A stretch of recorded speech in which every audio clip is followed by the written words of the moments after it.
guys, welcome to Educator Dr. Mom TV. Today's lesson is an education lesson, and the lesson is really about maximizing the foundational years. 0 to 5 are the years when children are most formative. You can really have the greatest impression on a child from the age of birth to 5. And that's research based. So that is something that I've learned over the years in child development. And it is also something that I know to be true for a fact because I have seen the impact and the influence done correctly birth to 5 and also not so good birth to 5. And it is an influence and an impact that can carry on for years to come. And I really want to encourage parents who are beyond the birth to 5 years. It is such I know that parents often play the I shoulda, I wish, I would've, I could have done this better. And I really like to encourage parents that it's never too late until it's too late. I write it on my blog. I talk about it. I've told many parents it is never too late until it's too late. So even if your child is beyond the 0 to 5 point, this video is still for you. You can still help your children to grow and be stimulated in these areas.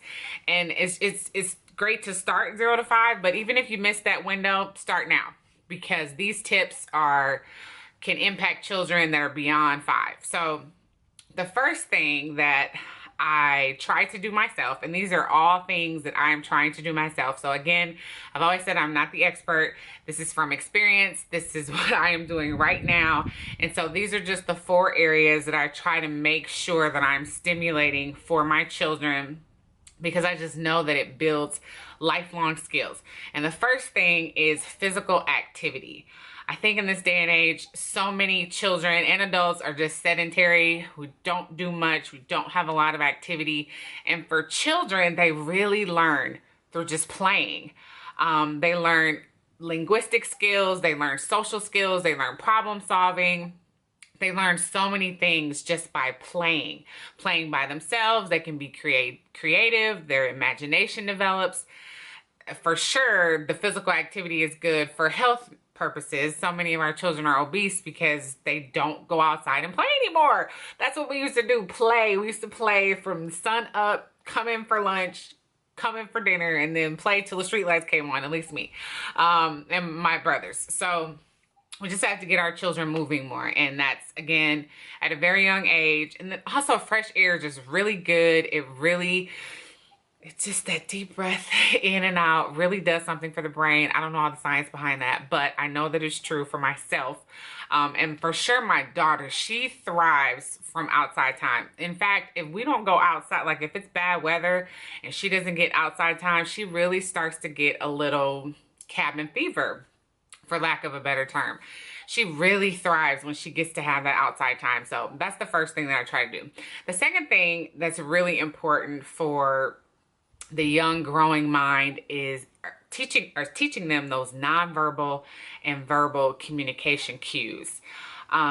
Children learn so much from us, and because particularly when they're babies, they can't communicate, but they learn to communicate from watching us communicate. They watch our facial expressions. They watch how we say, how we respond when there's a problem. They're paying attention when we're at the red light and someone cuts us off, and we respond. They pay attention to that. And if you pay close attention, you will start to see and hear yourself and your children as they grow older.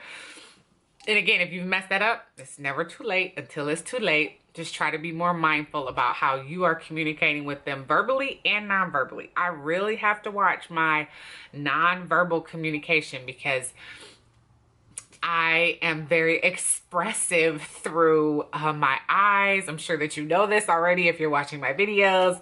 I use my hands a lot. I try to keep my hands in my lap when I'm taping, but I'm just very expressive that way. So I really have to watch if I don't like something. In fact, one thing that my daughter says right now, if I'm not happy or if she sees a certain type of face on my, if I'm scowling or something, she'll say, "Mommy, are you happy?" Because she can tell. So we're teaching them when they're young with that too. The other thing that I know children thrive off of are consistent routines.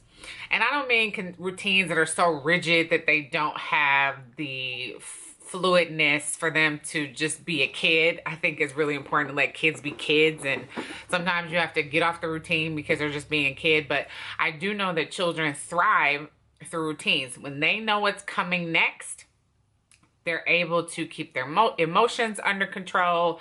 They're able to move on to the next activity. One thing that I do with my daughter, if I know it's time for a transition, my husband and I try to say 5 minutes, and then we're going on to the next thing. And that really helps her, as opposed to just changing it up on her really quick. Another thing that really helps is that consistent bedtime. That is something that we committed to before they were born. We are going to try to make sure that they are in bed at a reasonable time and be consistent with that, so then we can have our time together too. And it really helps them. They know when it's time to go to sleep. They are able to stay in the bed. In fact, they also know in the mornings they don't get out of the bed until we come and get them. And it's just because it's a routine that we have built. And while they're in there and awake, they're being creative. They're playing with their bears. We always leave a book in the bed. So the routines are really good for them. It helps them to feel safe. It helps them to feel secure. And when children feel safe and secure, they are able to thrive. And then the last thing is just a safe environment. And this may seem like a no-brainer. Of course, you want them to be in a safe environment, but it is not a no-brainer. Sometimes even the things that we have on TV can make children not feel safe. It could be a violent scene that's in the background and you think they're not paying attention. They are paying attention. Or if you're yelling and cussing and fussing with your spouse, they are paying attention. And it makes them feel unsafe. And when children feel unsafe, they do not thrive. They do not grow. They start to coil in and they get afraid and all sorts of types of things. So these are just 4 things that I'm really trying to be mindful of in these foundational years of my children's lives. And I am hoping and praying that they just make impact later on. I've seen them make impact in other people's children. And so I'm just trying to do the same thing. And I hope that it inspires you and encourages you to do the same. Hopefully this video was encouraging to you. It gave you some good tips. Try them out. Let me know what else you do to maximize the foundational years of your young children. Let me know what you're doing. I would love to hear from you. If you like this video, please give it a thumbs up and subscribe if you haven't already. And I hope that today you are enriching the quality of your life. Bye for now.